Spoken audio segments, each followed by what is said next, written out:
Okay, good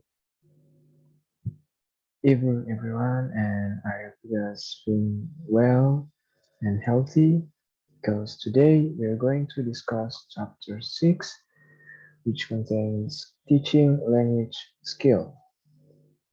So, the introduction this chapter presents the way we use language in terms of four skills: reading, writing, speaking, and listening. These are often divided into two types: receptive skills and productive skills.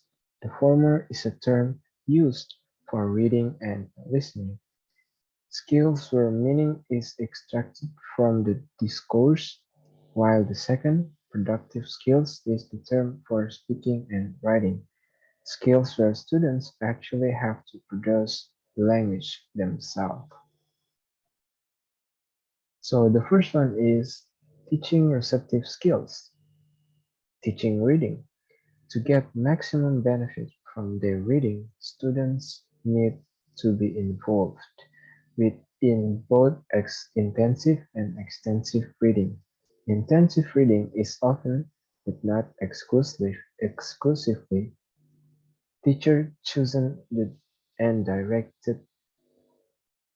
It designed to enable the students to develop their ability to read for a number of different purposes, such as getting the general meaning of a text, sometimes called skimming, finding specific details that the reader is looking for, sometimes called scanning, or understanding what is behind the words. We will want to give our students a variety of texts and reading purposes.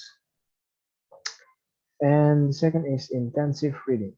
If you look at reading material in many course books, you will find that it is usually accompanied by exercise types such as true or false questions, multiple choice questions, and questions which ask what, how often, when, etc.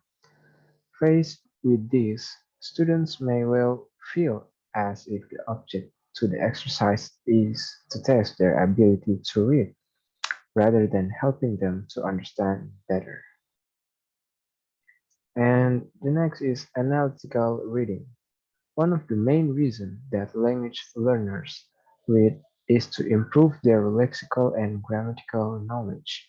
This may be achieved through repeated extensive reading, but it can also happen when we mine text for a new language or language use which we think our students should pay attention. Reading aloud. In classrooms all over the world, students read aloud from their textbooks. It is one of the oldest and most common procedures that teachers use. Many students enjoy the activity, and for the teacher, it is a way of making the class quiet. Usually, the students, at least those who are reading, are generally highly focused on the task. And next is extensive reading. Extensive reading is often takes place outside class and has traditionally been encouraged not for language studies so much as for practicing reading, having a pleasurable experience, and gradually acquiring language. Although, as we shall see, that view may be changing.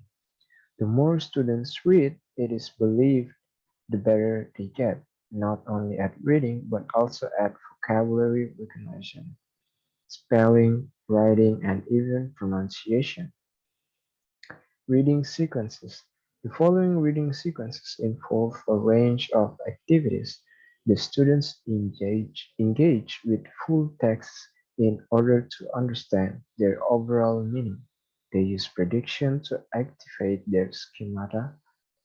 They use what they have read to create their own writing, and they take part in puzzle-like activities to reassemble texts. These activities represent of course, only a fraction of the many ways in which reading can be approached with classes of students. And teaching listening. It would be difficult to disagree with Amos Paran when he says that many students find listening more difficult than many teachers realize. Sometimes spoken text seems to go by so fast for our students that if they stop for a second to try to understand some of the words that are flashing past, they find it very difficult to catch up as the conversation charges ahead. Without these skills, students cannot take part in conversations, such as listen to the radio or speak on the telephone, watch movies in English, or attend presentations and lectures. So these are the skills and strategies. The first is you must think about the topic of the listening before it begins and activating what they already know about it and identifying what the typical issues associated with the topic might be.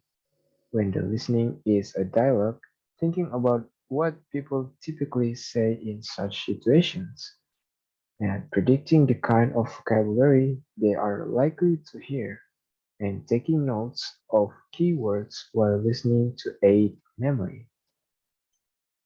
So, we're moving into teaching productive skills. Of all the skills, writing is the one that teachers and learners seem most reluctant to focus on because it requires them to make special efforts. As a result, it sometimes tends to be neglected. Literacies. In the past, people tended to view someone as literate if they could manipulate a set of discrete, value-free technical skills which included decoding and encoding meanings, manipulating writing tools, perceiving safe sound correspondences, etc., which are acquired through formal education. Handwriting. It may seem strange to worry about handwriting when so much communication takes place electronically. We are more likely to see a wandering poet typing into a tablet computer these days than writing with a pen in a leather-covered notebook. A vast amount of communication takes place with people using just a finger or two to key messages and social media updates into mobile phones. A lot of written assignments and tests are now digitally mediated rather than being submitted on paper, especially achievement and progress tests. Spelling. Although incorrect spelling does not often prevent the understanding of a written message, it can adversely affect the reader's opinion. All too often, bad spelling is perceived as a lack of education or care. This is not necessarily the case in emails or on social media sites, and SMS text messages have spelling and words all of their own. One of the reasons that spelling is difficult for students of English is that the correspondence between the sound of a word and the way it's spelled is not always obvious, such as poor and poor. So you might want to be careful for what you're saying or what you're about to spell. Layout and punctuation. Different genres of writing are laid out differently. Business and personal letters are distinct from each other, and emails have conventions all of their own, including what to put for the subject heading and what greetings and sign-offs are appropriate. Newspaper articles are laid out in quite specific ways, but differently in their print and online version. to be successful as writers in our own or another language.